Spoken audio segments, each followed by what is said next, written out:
There's a strange quietness that arrives in a person's life right before everything changes. It doesn't announce itself.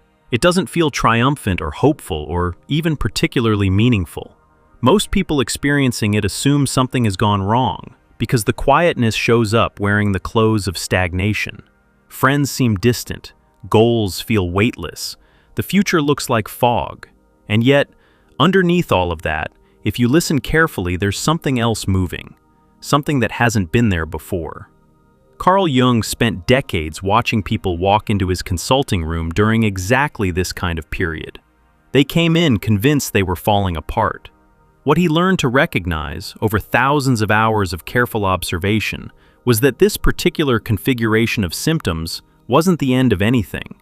It was the rearrangement that always precedes a beginning. The psyche, he wrote, has its own seasons.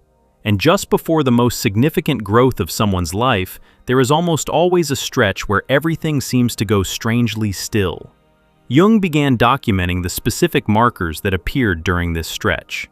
He noticed they were consistent enough that he could often tell within a single session whether someone was about to enter the most important chapter of their adult life.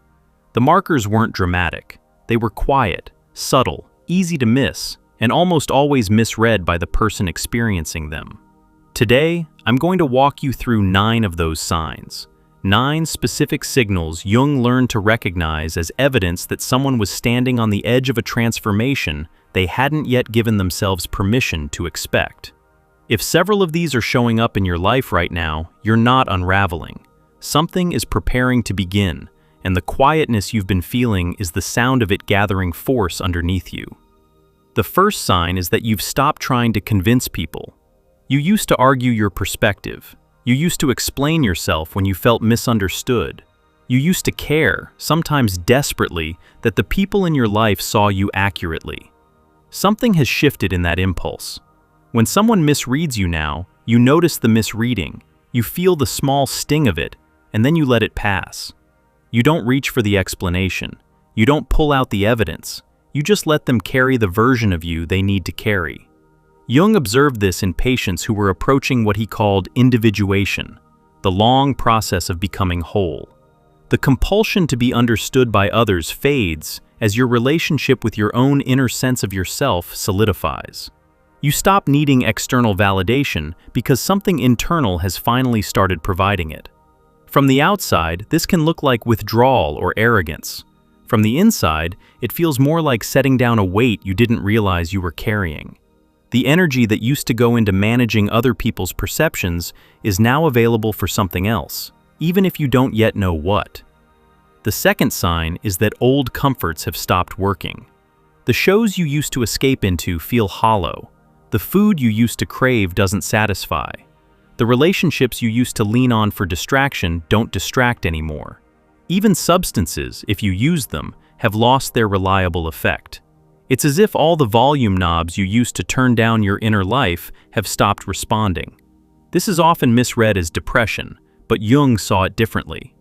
When the unconscious is preparing to deliver something important to consciousness, it begins withdrawing your access to the strategies you've been using to avoid yourself.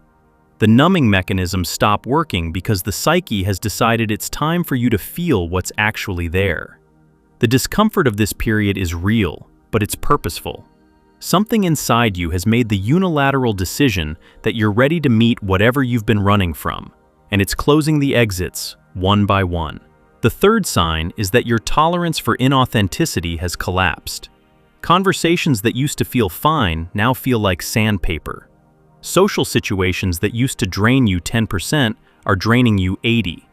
You sit through a work meeting or a family dinner and feel a kind of physical exhaustion that doesn't match what's actually happening in the room. What's exhausting you isn't the activity, it's the performance. Jung wrote about what he termed the persona, the social mask we all construct to navigate the world. For most of adult life, that mask becomes nearly indistinguishable from the face underneath. You forget you're wearing it. But when the deeper self begins to assert itself, the persona becomes suddenly heavy. You can feel it now. Every time you laugh at something that isn't funny, every time you nod when you actually disagree, every time you perform interest you don't feel, there's a small internal flinch. This flinch is information. Your psyche is telling you that the performance you've been sustaining is becoming psychologically too expensive to maintain. Something has to give, and your unconscious is making sure you know it. The fourth sign is that you're being pulled towards solitude in a way that scares the people around you. You're canceling plans you used to look forward to. You're spending Saturday nights alone and finding, to your own surprise, that you're not lonely. You're declining invitations that the old version of you would have leapt at. The people in your life are starting to ask if you're okay, and you can hear in their voices that they don't quite believe your reassurances. What they can't see is that this solitude isn't avoidance, it's appetite. There's something inside you that needs uninterrupted access to itself, and it can only get that access when you're alone. Jung was emphatic about this kind of withdrawal during transformational periods. He observed that the psyche, when it's preparing for major reorganization, requires enormous internal resources. And those resources can't be allocated if you're constantly spending them on external engagement. The pull towards solitude is the unconscious recognizing what you need before your conscious mind has caught up. The people who love you may not understand it yet. You don't have to make them, you just have to trust the pull. The fifth sign is that your dreams have become unusually vivid, or the same symbols keep appearing. Maybe you're dreaming of houses with rooms you've never entered. Maybe water keeps showing up. Oceans, rivers, floods. Maybe you're dreaming of dead relatives who feel more alive than they ever did when they were here. Maybe you're waking up with the residue of a dream you can't quite remember, but can still feel in your chest hours later. Jung paid close attention to dreams during transitional periods because he believed the unconscious was at its most communicative when major change was approaching. The increased vividness isn't random. The psyche is trying to tell you something that your waking mind isn't quiet enough to receive. The recurring symbols are signals, not predictions of the future, but reflections of the deep work happening underneath your awareness. If you've been writing your dreams down, or even just noticing them more than usual, that's part of the same shift. Your inner life is becoming louder because it has something to say that you're finally close to being able to hear. If you've started recognizing any of these signs in yourself and want a way to actually engage with what's surfacing, rather than letting it pass through unprocessed, our guide, True Self-Discovery, might be useful here. 24 reflection exercises rooted in Jung's framework, designed to help you listen to exactly what your psyche is trying to communicate during periods like this one. The link is below this video. Now let's keep going, because the next signs are the ones most people miss entirely. The sixth sign is that you're grieving things that haven't ended yet. There's a particular kind of sadness that arrives before a chapter formally closes. You're still in the relationship, but you're already mourning it. You're still in the job, but you can feel the goodbye in your chest when you walk into the building. You're still living in the city, but every familiar street has started to feel like a memory you're walking through rather than a place you currently inhabit. This anticipatory grief is one of the most reliable signs Jung documented. He understood it as the psyche acknowledging a truth that the conscious mind hasn't yet been willing to accept. Some part of you already knows the chapter is ending. The grief is the beginning of letting go, even though you haven't yet given yourself permission to let go consciously. People often try to suppress this feeling because it seems irrational. Why mourn what's still here? But Jung would have said the irrationality is precisely the point. Your unconscious operates on its own timeline. It knows what's coming before you do, and the grief is its way of preparing you to meet what's already in motion. The seventh sign is that synchronicities have become impossible to ignore. You think of someone and they call. You read a book and it answers a question you hadn't articulated. A stranger says something in passing that lands directly on the unspoken thing you've been wrestling with for weeks. These small coincidences used to feel pleasant but unremarkable. Now they're stacking up in a way that's starting to feel almost uncomfortable. Jung coined the term synchronicity, specifically to describe these meaningful coincidences, events linked not by cause and effect, but by meaning. He noticed that synchronicities seemed to cluster around people who were undergoing significant psychological development. The phenomenon was so consistent that he came to treat it as a diagnostic marker. When someone reported a sudden uptick in synchronicities, he paid close attention because it often signaled that the deeper layers of the psyche were active and trying to communicate with conscious awareness through whatever channels were available, including the apparent randomness of daily life. If you've been noticing these moments and brushing them off, your psyche has been trying to get your attention. The fact that you're noticing at all suggests it's working. The eighth sign is that your past has started making a different kind of sense. Memories you haven't visited in years are surfacing. Old patterns are becoming visible to you in ways they weren't before. You see suddenly why you chose what you chose, why you stayed where you stayed, why certain people had the hold on you they had. The narratives you used to tell about your own history are loosening. You're starting to see the same events from angles you couldn't access while you were still inside the old story. Jung described this as the integration phase of psychological development, when the material that's been operating unconsciously starts becoming available to consciousness. You're not just remembering the past, you're metabolizing it.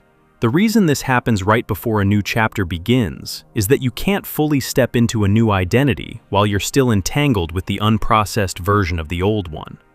The psyche, in its own quiet way, is doing the cleanup required for the next phase. The strange clarity you're experiencing about your own history isn't nostalgia, it's preparation. You're being given the understanding you need in order to leave the past in a different way than you've ever left anything before. The ninth sign is the hardest to describe, and it's the one that confirms all the others. There's something inside you that has stopped negotiating. For most of your adult life, you've been able to talk yourself into things. Talk yourself back into the relationship, back into the job, back into the version of yourself that everyone around you was comfortable with. The internal negotiator was your most reliable function. It kept the peace. It kept the structure standing. It made sure you didn't make any decisions that would disrupt too much. That negotiator has gone silent. You can feel its absence. When you try to make the old arguments to yourself, just give it more time. Just be grateful for what you have. Just keep your head down and push through. The arguments don't land anymore. They sound like someone else's voice, and that voice has lost its authority over you. Something deeper has taken over, and that something doesn't argue, it just knows. Jung would have recognized this as the emergence of the self, the deeper center of the psyche that exists beneath all the constructed identities. When the self begins asserting itself in someone's life, the ego's negotiating power diminishes. You can't talk yourself back into smallness anymore, because something larger is now setting the terms. This is the most significant of all the signs, because it indicates that the transformation isn't a possibility being considered. It's a process already underway. You're not deciding whether to change. The change has already been decided, somewhere beneath your decision-making. Your only remaining choice is whether to participate in it consciously or let it happen to you while you struggle against it. If you've been recognizing yourself in several of these signs, 3, 4, 5 more, what you're standing in is not what it feels like. It feels like stuckness. It feels like quiet failure. It feels like something has gone wrong in a way you can't articulate. But every one of those feelings is the inside of the same phenomenon Jung spent his career trying to help people understand. The beginning never feels like the beginning. The beginning feels like an ending that's taking too long. The reason it feels this way is that you're still inside the old identity while the new one is forming. You're experiencing the disintegration without yet experiencing what's being integrated. The quietness you've been mistaking for stagnation is actually the space being cleared. Your psyche has decided that the next chapter needs more room than your current life is making for it, and it's negotiating that room in the only way it knows how, by withdrawing your investment in everything that no longer fits. What makes this period so disorienting is that nothing on the outside has confirmed what's happening on the inside. Your circumstances haven't changed yet. The relationship is still there. The job is still there. The patterns are still in motion. From the outside, your life looks like it always has. But something underneath has already shifted, and you can feel the gap between the inner shift and the outer continuity. That gap is the most uncomfortable place a person can live, and it's also the most fertile, because what fills the gap, eventually, is the new chapter. The outer life slowly catches up to the inner one. The decisions get made, the changes get visible. The people around you start to register that something has happened, even if they can't name what. But all of that takes time, and the time is the hard part. The time is where most people abandon the transformation. They can't bear the gap. They rush to fill it with old comforts, old commitments, old versions of themselves that no longer fit but feel familiar. And the new chapter, the one that was preparing to begin, quietly recedes, not lost but postponed, waiting for the next time the quietness arrives and the person is ready to listen. Jung would have wanted you to know that the discomfort you're feeling is the discomfort of becoming someone you haven't been yet. The strangeness of these signs is the strangeness of being met by a version of yourself that has been waiting underneath the constructed life. You're not breaking, you're being introduced. And the awkwardness of the introduction is what makes it real. If it felt easy, it wouldn't be the actual encounter. It would just be another performance. The best chapter of your life, the one Jung saw people walk into again and again after they could tolerate this exact period, doesn't look like what you've been imagining. It rarely matches the picture you held during the years of striving. It's usually quieter than that, more rooted, more yours. The people in it are different because you've become someone different people can find. The work in it is different because you can no longer ignore what genuinely matters to you. The texture of ordinary days is different because you've stopped trying to escape them. What makes this chapter the best one isn't that it removes difficulty. Difficulty continues. Jung was honest about that. What makes it the best one is that the difficulty no longer feels like evidence of being wrong. You can move through hard things without losing your relationship with yourself. You can be misunderstood without dissolving. You can be alone without being abandoned, because the companionship you used to seek from others has consolidated inside you. And from that consolidation, paradoxically, your relationships with others become more real than they've ever been, because you're finally there for the first time. If you're standing in the quietness right now and several of these signs are showing up in your life, the only thing being asked of you is patience. Not the patience of waiting for something external to change, the patience of letting something internal complete what it's begun. Don't rush to fill the gap. Don't reach for the old comforts. Don't try to talk yourself back into a life you've already started leaving. Stay in the quiet. Let it tell you what it's telling you. The next chapter is already being written underneath the silence, and you are already its author, even though you don't yet recognize your own handwriting. When it's ready, it will show itself. And you will look back at this period, the strange one, the quiet one, the one where you weren't sure if anything was happening, and you'll understand that this was when everything was happening, that this was the doorway, that you were already walking through it before you knew there was a door. If any of this is landing, if you've been feeling the signs but didn't have language for them until now, our guide True Self-Discovery was built for exactly this stretch of the journey. 24 reflection exercises drawn from Jung's work, designed to help you stay present to what's emerging instead of rushing past it. The link is right below this video,